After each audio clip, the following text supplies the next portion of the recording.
Greetings and salutations. Kenitra Moselle here of Kenitra Moselle Speaks. You are in the Builders and Blueprints space. I am here because I have some tips, I got some tea, I have some things I wanted to talk about because quarter three is going to be amazing. But before we get into it, again, I am here to help leaders, visionaries, and entrepreneurs unclutter their minds so they can execute with excellence. We're going to arise, we're going to build, and we're going to impact. And we are live today with Coach K. Okay, so what are we talking about? We are in Q3. Somebody drop Q3 in the comments. We are in quarter three. And quarter three represents that step in the year where you make second half adjustments. I am a football lover. I am a Georgia Bulldog. I am Bulldog Nation. Second half adjustments every year that we beat Georgia Tech. I just whoever's don't be offended by it. It is the truth, right? And let's tell the truth about where you are in your business, what your event planning looks like, the impact you're making, and what your profitability looks like. Honest conversations is what we do here. Okay, right. So Q3 is the point where you look to see what type of second half adjustments need to be made. And I love this part of the year because we have done enough to make some honest, sober assessments and be intentional about what it looks like to move forward. Okay. So this quarter's theme, I won't talk about it all today, but this quarter's theme is simply planning for impact and profit. Say it with me, planning for impact and profit. Impact apart from profit can be, can I say this? I'm trying to use my words carefully, but impact apart from profit is pimpery. That came across really well. I'm proud of myself. Impact apart from profit is it will land you in pimpery, and that is not what you want, especially if your desire is to make an impact that outlives you, right? An impact that outlives you. All right. So this is our first episode for this quarter, and what we're talking about today is experience and outcomes before aesthetics. Say it with me, y'all. Experience and outcomes before aesthetics. I love this. My background is nursing and both event planning. So when you think about how to care for somebody, the experience is important. Then when you talk about aesthetics, the event planner in me likes for things to be ornate and pretty and branded and themed. However, what we have to do is meet in the middle according to what the outcome is that you desire. So the first thing that I want to talk about is, let's start with outcomes. All right, write in the comments for me. We're talking about outcomes. Before you get ready to plan something, you want to be clear about what the destination is. What is the destination of the event you're planning, the gathering you're planning? Is it a conference? Is it a intimate a pajama party for entrepreneur women who need, a wellness reset? What outcome is it that you want them to have? I want us to think through how you want people to be impacted or changed as a result of being in the space. So do you want them to leave lighter? Do you want them to leave with clarity? Do you want them to leave empowered? Do you want them to leave stirred and charged to go forth? If you're meeting with your your executive leadership team, do you want them to be reignited with the vision for the next quarter or the half of the year? Do you want them to be more informed so that they make better decisions in the absence of the CEO or the primary leader, right? So the outcome is important. The outcome is important. Random sidebar: how you plan your meetings, you can consider an event planner's brain. A regular meeting, if you do a quarterly meeting, if you do a monthly meeting, if you do a weekly meeting, what is the experience that you make inside of that event based on the outcome that you want to be produced? I love a good meeting, y'all. I love a good meeting. So I want you to sit with, based on what your business is, what type of work you do. And if you want to tell me in the comments what type of business you have, and what outcome, what transformation it is that you want to help people arrive to, tell me in the comments, and it'll give me some ideas or examples that I can use as we keep rolling out and dripping out the different topics and tips inside of this space. Okay, so I feel like we're pretty good on outcomes. Your outcome lays the foundation. You don't plan the event before being resolute on the outcome. Outcome based should really drive impact. Outcome based, I would give a parallel to those specific words, right? We're good there. Take a deep breath. I want you to process that. I want to give you a little bit of room because if you're watching this, you probably got something you're already planning on. 9 times out of 10, you've been nurturing an audience of people for 6 months now, and you might be getting ready to, tap into that moment where you want to sell or scale. There's somewhere you want them to land, likely by the end of this quarter. If you have ever been a government employee, fiscal year is getting ready to come to a close. What is the punchline that needs to land at the end of your quarter? All right, so sit with that for just a second. Sit with it for just a second.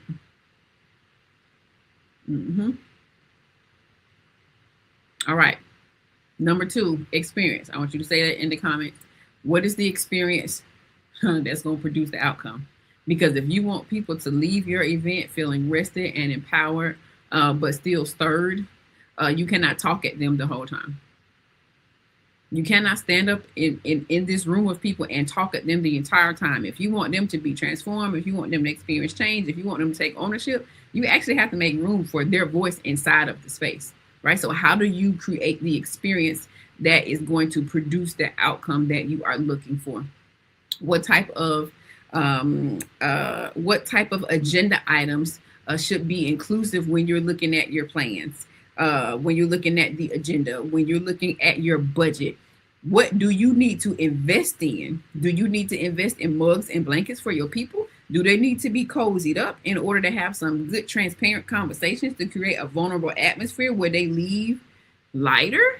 The wellness work is necessary. Of course, if you have crossed over here from the Grace for This space, we talk about the wellness work so much, and we are learning and understanding that creating a wellness-based culture, even inside of the corporate spaces, is going to protect the ROI that the company is going to get for their employees. And so to my corporate leaders, if you are in HR, if you are a manager of some sorts, I really want you to sit with this. Because you are managing a return on investment depending on how you steward the staff or the leaders who are up under your authority, or they're up under your management or your direction. Okay. So when we talk about the experience that we are creating, you want to know what you need to budget for, right? So you have to decide what it is you want to be a part of that experience. Let's think about it. If you want ownership, let's sit with ownership. If you want ownership from your team members inside of your business or organization, it is going to be important for their voices to be heard.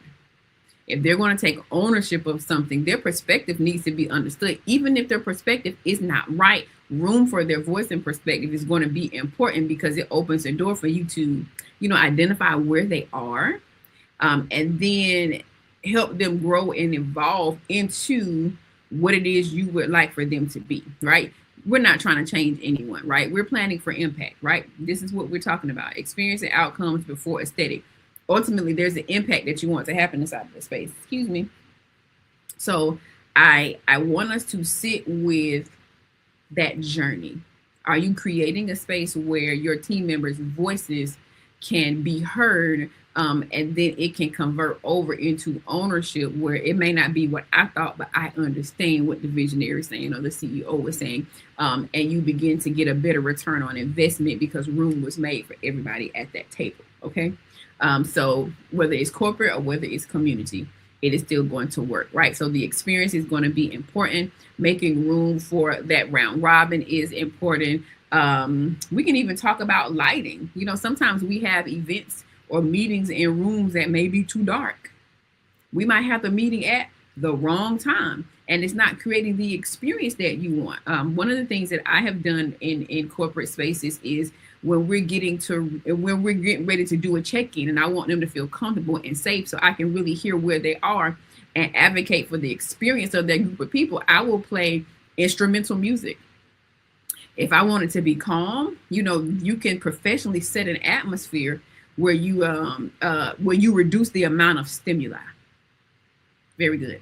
You pull down the amount of stimuli in the space, and it allows like a settling. And I think we all can relate to moments where you went into the space. Like if you go into a spa, there you go. If we go into a spa, the lighting is softer. You might hear the sounds of water. You might hear a harp playing.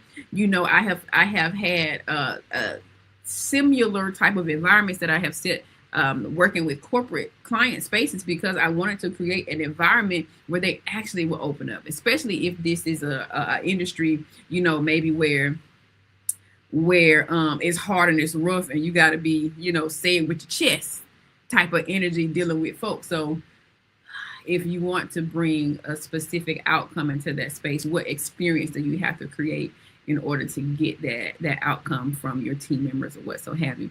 That's also applicable inside of an event, right? So I'm between the event planner brain and I'm in between the corporate brain. So let me know if you guys are following with me and tracking with me, okay? The last thing is the aesthetics, all right? I love the way this is arranged because it is what is true. Now, I'm going to talk to my visionaries, right? Because my visionary type folk, let me tell y'all something. We will get an idea and start running. We ain't thought through any details. We get a good tagline, a three pillar focus, and we are running. I want this color. Somebody asks you what you want the decorations to look like, and you have gone all the way left where there is no foundation for right. It's not going to produce what you want it to do because the foundation has not been laid. Right. So when we are talking about the aesthetic of the things, do you want balloon arches? Do you want gold? What colors do you need? Table linen? Do we want to bring in Chivalry chairs? Are we going to do chair covers? Because chair covers been out a long time, right? But who got Chivalry chairs budget? Okay, so the aesthetics are important. Why? Because they add to the experience. Now let's talk about aesthetics right quick, because aesthetics adds to the atmosphere. The right color scheme, color psychology plays into the moments that are being had. If you want to produce a specific type of impact, you must create the atmosphere that aligns with room for that to happen. If you are creating a space to serve leaders who are dealing with stress and trauma, let's say the company goes through a major change and there's layoffs that happen for 75% of the team or the staff, the 25% that are left did not know about the layoffs. I think that they would be a little bit paranoid about unscheduled meetings. I think that they would be extra careful of language around certain emails. They might be a little bit paranoid. Like, you can have PTSD from multiple types of experiences. It's not exclusive to wartime veteran experience. Let's destigmatize that altogether. Okay. So I'm getting ready to wrap it up here. We're almost at time, but I want us to know and understand that the aesthetic of the space is very important, but it's not going to trump the experience and the outcome data points first. Why? Because your aesthetics play into what you've clarified around the experience and the outcome that you are anchoring with. Okay. So I want to reinforce that the aesthetic of it is pretty. Sometimes you don't need a beautiful ornate room. Sometimes you just need to make sure that the room is in a circle, a half circle, or a U shape, so they can look across the room and see the other person who's in that experience with them. Sometimes it's just that simple. We don't have to go above and beyond. You don't need to have a $5,000 budget just for the decorations when you want to have a meeting or experience with your team members that begins to give their nervous system a little bit of safety so it can reset. The nurse in me wants the human that is working with you, that you are serving or that you employ, to be well. Why? Because people will perform as well as life is treating them. And if we cannot care for them when life is lifing, how is it that we expect them to come into our spaces and perform or even be able to choose this space? So let me talk to my visionaries and then we're going to wrap. To my visionaries, and I will say my visionaries who believe that you have a God thing that you are doing. I want you to be careful not to get ahead of yourself and run into the wrong metrics. Don't run into the wrong details of your obedience, right? When we are people of faith, we start running. I'm running with the Lord. I'm going to do what he tells me to do. However, you need to circle back and ask him questions that allow you to build well according to the assignment that he has given you. So I want to just caution you as a faith-led visionary, to not focus. Don't major in the minors and don't minor in the majors. The major is the experience and the outcome. The minor is the aesthetic, but it plays very bigly. It plays largely. Okay, I'll do right. It plays largely into how you build all of the rest of the details, the agenda, logistics, your vendors, your speakers inside of it, right? I won't go into all of that. We have all quarter to sit with this in a packet, but I wanted to share those specific things with you.